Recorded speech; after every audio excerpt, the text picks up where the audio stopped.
যুবকদের প্রথম কাজ হচ্ছে যুবকরা ইলম অর্জনের ক্ষেত্রে অবশ্যই একজন বা একাধিক নির্ভরযোগ্য আলেমের সাথে সম্পৃক্ত হয়ে ইলম অর্জন করার জন্য চেষ্টা করবে। যুবকরা ফিতনার থেকে নিজেদেরকে দূরে রাখতে হলে অবশ্যই যুবকদের জন্য একটা শেড থাকতে হবে, যিনি বুঝেন কোনটা ফিতনা হয়।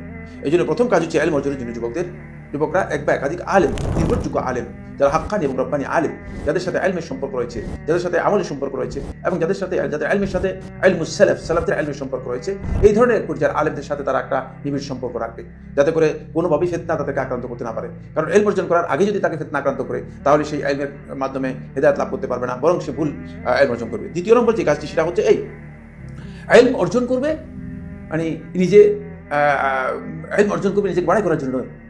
ইলম অর্জন করে অনেক কেউ লিয়াবতাগি বিহি আলাদা দুনিয়ার বিভিন্ন ধরনের বস্তু, দুনিয়ার যে সম্পদ আছে, দুনিয়ার চাকচিক্য, দুনিয়ার সুযোগ নেওয়ার জন্য, দুনিয়ার সুযোগ সুবিধা নেওয়ার জন্য কেউ ইলম অর্জন করে লিমাদা, যাতে করে সে একটা মানসাব অথবা একটা সম্মান অর্জন করতে পারে। কেউ ইলম অর্জন করে কেন? লিয়ুমারিয়া বিহিল উলামা, আলেমদের সাথে ঝগড়া করার জন্য,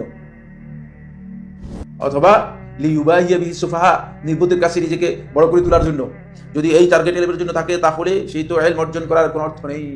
সে ইলম অর্জন করা আর না করা সমান। এবং আমাদের সমাজের মধ্যে এই ধরনের আলেমদের এবং এই ধরনের লোক যারা ইলম অর্জন করছে যুবকদের মধ্যে, এদের সংখ্যাই বেশি। হয়তো 3 পৃষ্ঠা 4 পৃষ্ঠা অথবা 4টা বই 5টা বই পড়ার পরে তিনি দেখা যাচ্ছে আলেমদের কাছে এসে তিনি বিতর্ক তৈরি করার জন্য চেষ্টা করছেন। এটা তার কাজ নয়, এটা তার দায়িত্ব নয়। তার দায়িত্ব হচ্ছে তিনি ইলমের পুরো জায়গায় যেতে হবে। তিনি ইলমের এক বিগতের মধ্যে প্রবেশ করেছেন। ইলম হচ্ছে আবু দারদা রাদিয়াল্লাহু তাআলা বর্ণনা করেছেন, আল ইলমুল সালাসাতু আশবার, ইলম হচ্ছে 3 বিগত।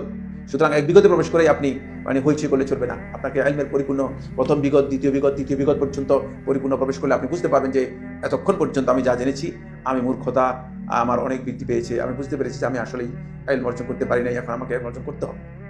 সুতরাং এক্ষেত্রে যুবকদেরকে অবশ্যই খেয়াল রাখতে হবে, টার্গেট ঠিক থাকতে হবে। 3 নম্বর যে পয়েন্টটি সেটা হলো ইলম অর্জনের সাথে ইলমের জন্য দুটি জিনিসকে সংযুক্ত করতে হবে। একটা হচ্ছে আমল এবং তাকওয়া। ইলমের সাথে যে ব্যক্তি আমল এবং তাকওয়াকে সংযুক্ত করতে পারেনি, তার ইলমের কোনো অর্থ নেই।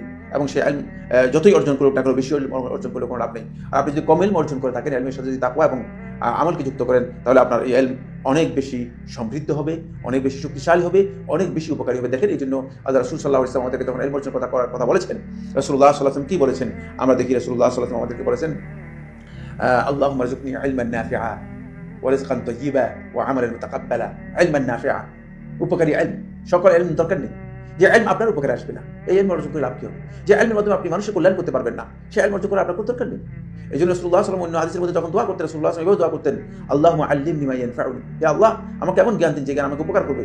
ওয়া আনফানি বিমা আল্লামতানি, আর যেটা আমাকে শিক্ষা দিয়েছেন, যে জ্ঞান আমাকে দিয়েছেন, সেই জ্ঞানের মাধ্যমে আমাকে উপকৃত করুন।